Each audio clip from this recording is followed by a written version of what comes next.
So a lot of people ask me about self-confidence, specifically self-confidence on the dance floor. Like, what do I do if I have really low self-confidence and it's holding me back on the dance floor?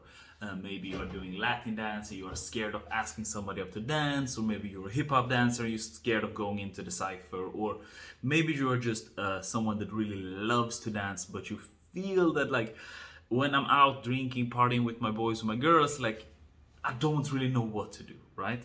But let me address the first two ones to start with. And the thing is that confidence in general comes from capabilities, right? So capabilities brings confidence that brings results.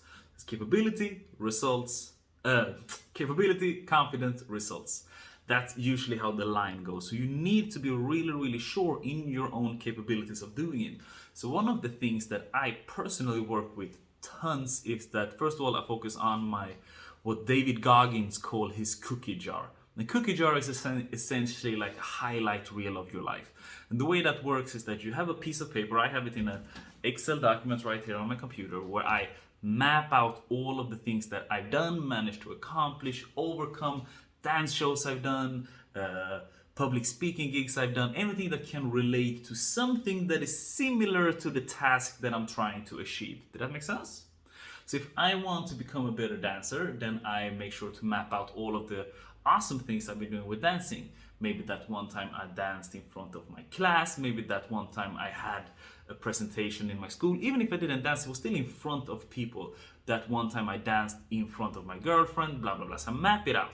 Then I'm really aware of it. And then I can look at it, it's like, okay, but if I can do all of these things, it's a really big probability that I can do all other things also, right? So that's the first thing I want you to really map out. It's your cookie jar.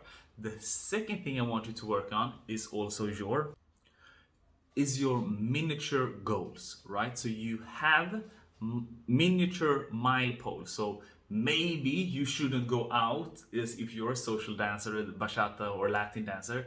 Maybe it's not a good thing for your confidence to go out and say, you know what, I'm gonna do a dance show, or I'm gonna go out and dance with like the top artists in my school or in my town, and then we're gonna, dance in like a Jack and Jill competition or something like that. Maybe you want to put smaller goals. So one goal can be at, okay, but I'm gonna dance with my teacher.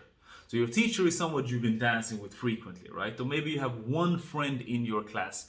So you're gonna ask that person out one time on the entire night. And if you do that, that's a win.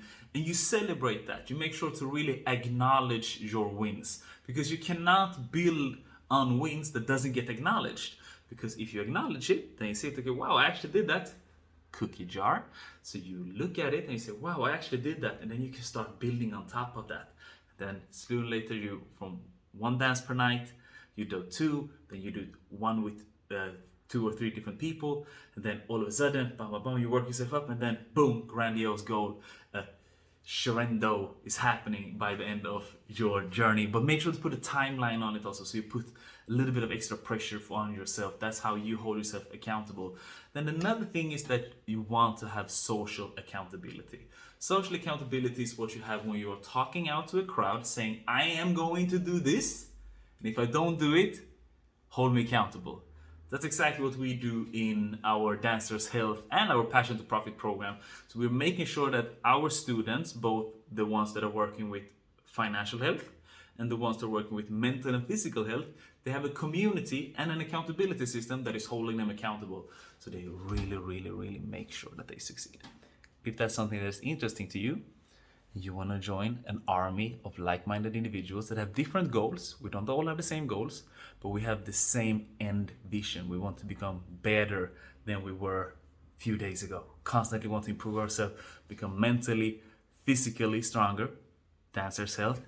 And then we have on the other side, want to become financially stronger, have more freedom to travel, travel the world, become the best version of yourself financially, and also mentally, physically, and spiritually.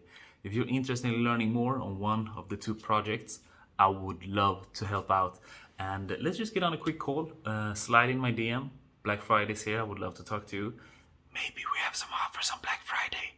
Don't tell anyone, all right? But maybe, make sure to book your call. So if that's something that's interesting to you, book your call, send me a DM with the word passion or dance yourself, and I'll tell you all about it.